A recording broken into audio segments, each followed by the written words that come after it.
some Reuteri just recently, and I changed up what I was doing because I'm eating a low-fat diet at the moment, and so I didn't want the fat, the cream in the yogurt, and so I made the yogurt basically with skim milk, and there was a slight error in which I messed up the timing, and we were going away the next day, and so it ended up being a shorter ferment, and it turned out absolutely perfect. The best Reuteri I have ever made. So I thought I'd film this today and replicate what I did and show you the difference. I didn't add anything extra. This is just, it blew my mind, and it's amazing. So this is my last batch of Reuteri yogurt, and it's made from skim milk. It's got nothing added to make it thick, and it turned out absolutely perfect. Look how thick that is. It's like a Greek yogurt made from skim milk. Blew my mind, and so today I'm going to replicate that and show you how I did it. Alright, so if you've made Reuteri before, it's the same basic process. As I said, the difference was that I used skim milk rather than whole milk. Basically, I've used the raw milk that I buy, and I've put it into this is one of these drink things with a tap on it, and if you put that in there and let it sit for 48 hours is actually better. This has been 24 hours, and I can see that it's separated. It hasn't separated cleanly, so there'll probably be a bit of cream in amongst this, but if you let it really separate, then you can pour it off with the tap and get perfect skim milk and leave the cream behind. Now this is from the last batch, so this is some skim milk from the last batch, and I'm going to add this to this batch of yogurt that I'm making, and I'm just going to find something so I can measure this out because I need 2 litres of milk. Okay, so I've got my trusty measuring jug here. I'm going to pour this lot in. I think this is probably close to 1 litre in here. Not quite. And then I'm going to use this with the tap to pour off some more milk and get my first litre.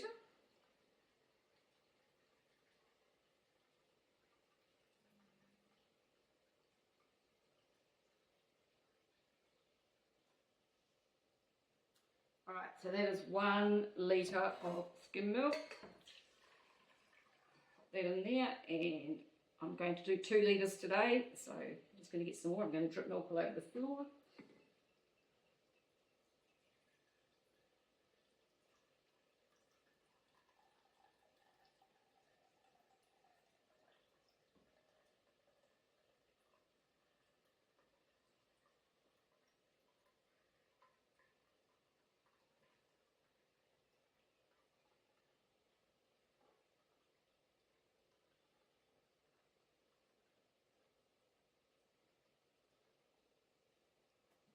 Okay, and so we have 2 litres of skim milk.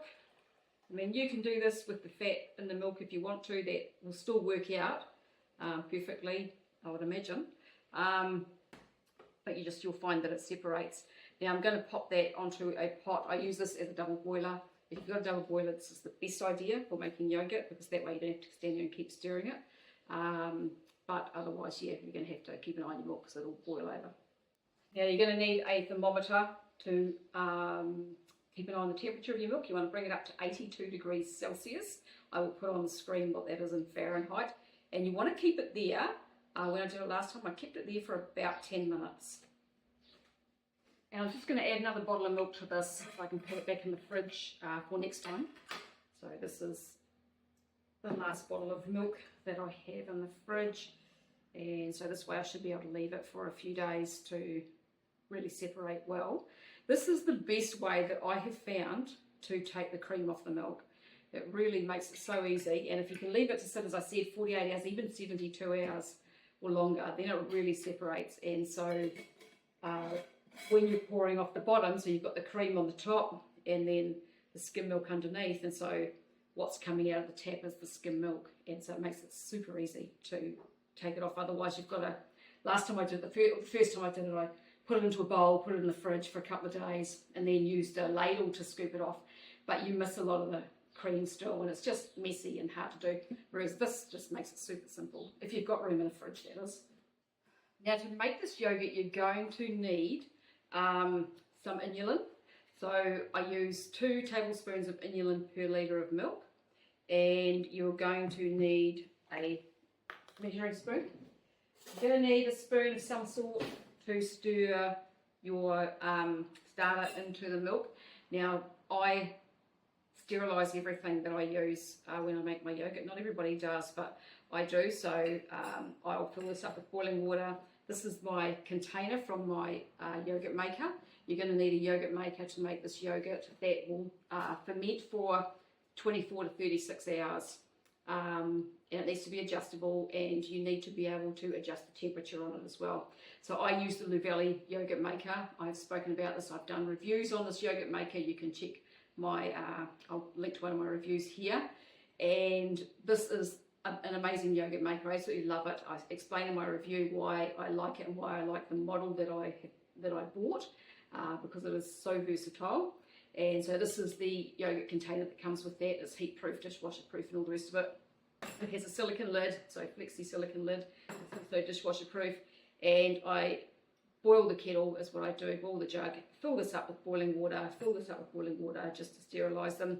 And with my inulin, I put that into my milk, and so that way the inulin is sterilised as well, because bringing it up to 82 degrees Celsius sterilises the milk, sterilises the thermometer as well, and it sterilises the inulin to make sure that there's no weird bacteria on the inulin.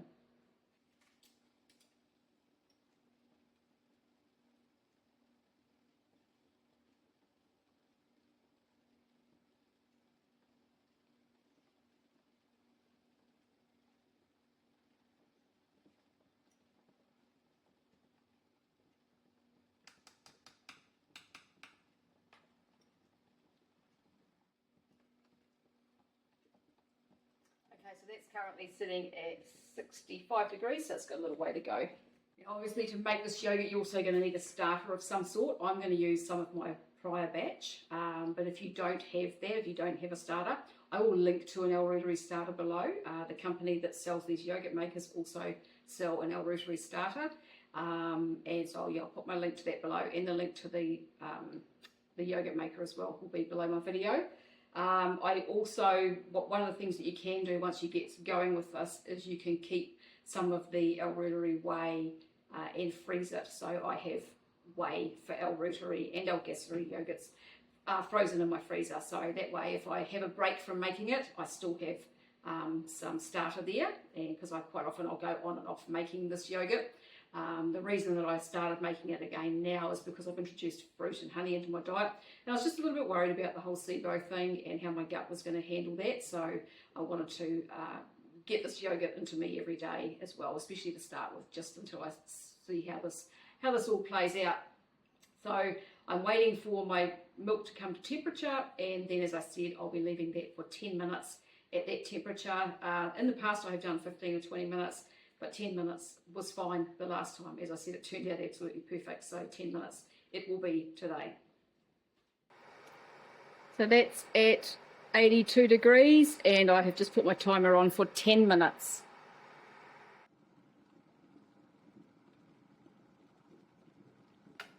Now I'm just, as I said, I'm going to sterilise all my equipment. So this is what I do. I've showed this in other videos. I just put things on the bench and then fill them to overflowing with boiling water. If I'm using glass jars instead of this container, I will sterilise those in the oven and sterilise the lids in a pot of boiling water, basically. But when I'm doing it with this is how I do it. So this one always needs a bit more.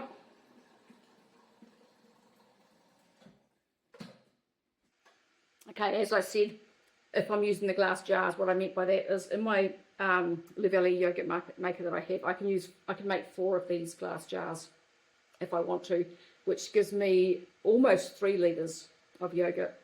So sometimes I'll use the 2 litre container, but if that's got yogurt in it, then I'll use these glass jars, and I've spoken about that before.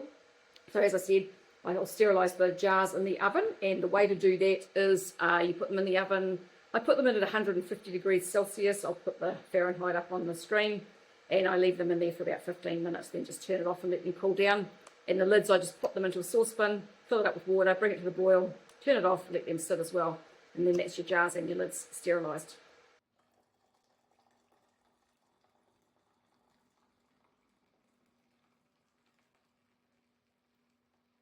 Now you can just leave your milk to cool naturally. Just leave the thermometer in there, let it cool down. You want to bring it down to around 37 degrees Celsius. And again, I will pop that there, let it cool down. You want to bring it down to around 37 degrees Celsius. And again, I will pop that Fahrenheit measurement on the screen. So around body temperature. If you use milk that's too much hotter than that, you'll kill your bacteria. So you want to bring it down to that or cooler. So sometimes I leave it to sit, and sometimes I pop it into the sink in cold water, which is what I'm going to do now, just to speed the process up.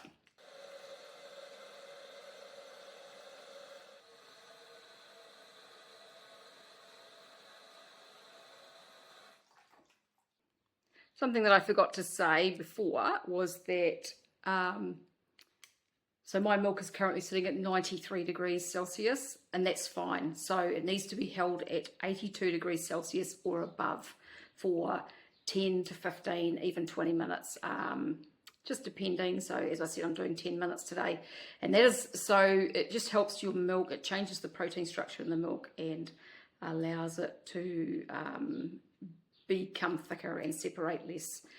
So I'm wondering whether that was part of the difference the last time, because I only held it for 10 minutes instead of 20. I normally do 15 to 20 minutes. So it'll be interesting to see whether this actually works out exactly the same doing it for 10 minutes this time.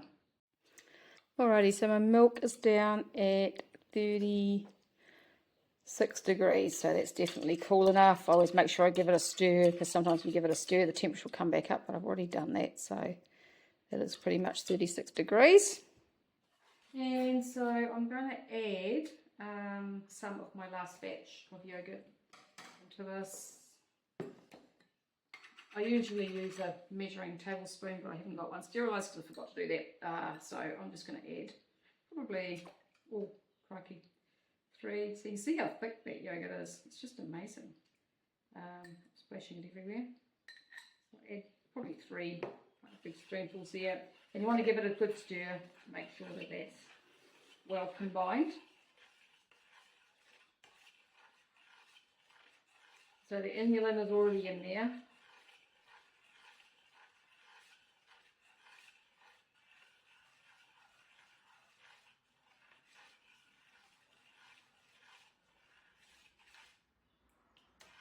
I think that's pretty well combined by the feel of it.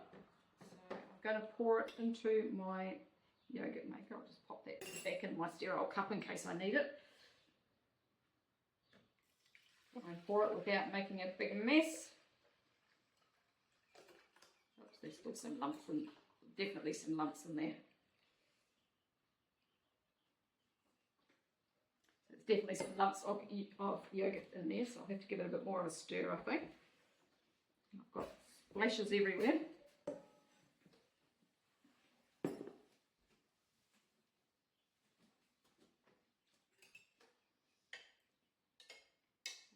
A little bit more of a stir, but it should break up as the yogurt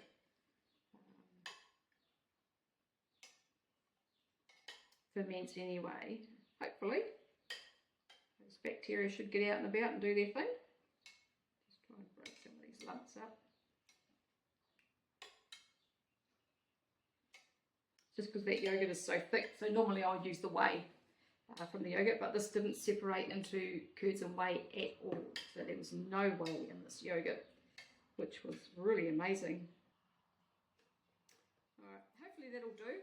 So I'm going to pop that into my yogurt maker, and I'm going to set it for 22 hours. So the last time I did it for 21 hours, because that was all the time that we had before we had to leave home, and I wanted to take some with me as well.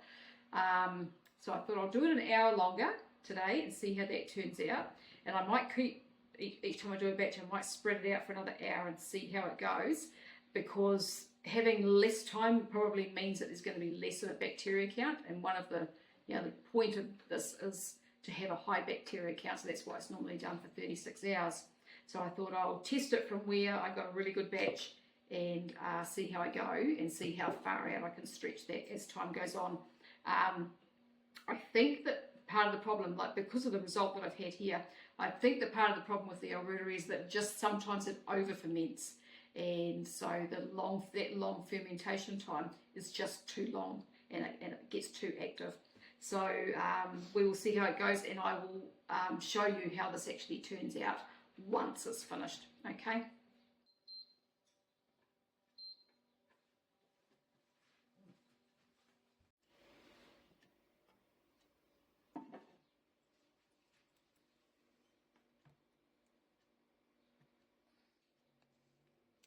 Okay, so this is the yogurt that's been fermenting for 22 hours. As you can see, it's got a bit of cream on the top. But pretty much looks like the last one, which is great. So once it's been in the fridge, it'll be quite firm and quite solid, I'm sure. It hasn't split into whey and curds. It's got a tiny bit of whey in there. So that looks like it is perfect. Tastes good. It's a little bit more sour than the last one. Okay, so as I said, I'm going to experiment with fermenting it for that little bit longer.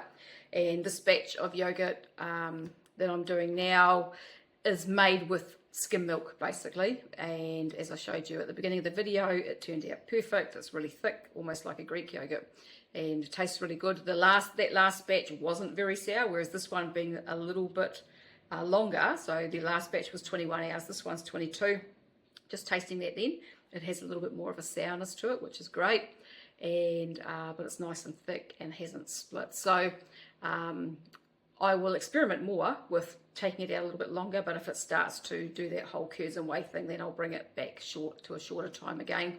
I'm sure that the bacteria count will be a reasonable amount in this anyway. Just not as high as it would be in the 36 hour, I guess. As I've said, I think that the problem with the Reuteri sometimes is that it just over ferments with that long 36 hour ferment. So that's it. If you have any comments or questions, pop those below. And if you want to have a look at my review of the Lavelli yogurt maker, you can check out this video now.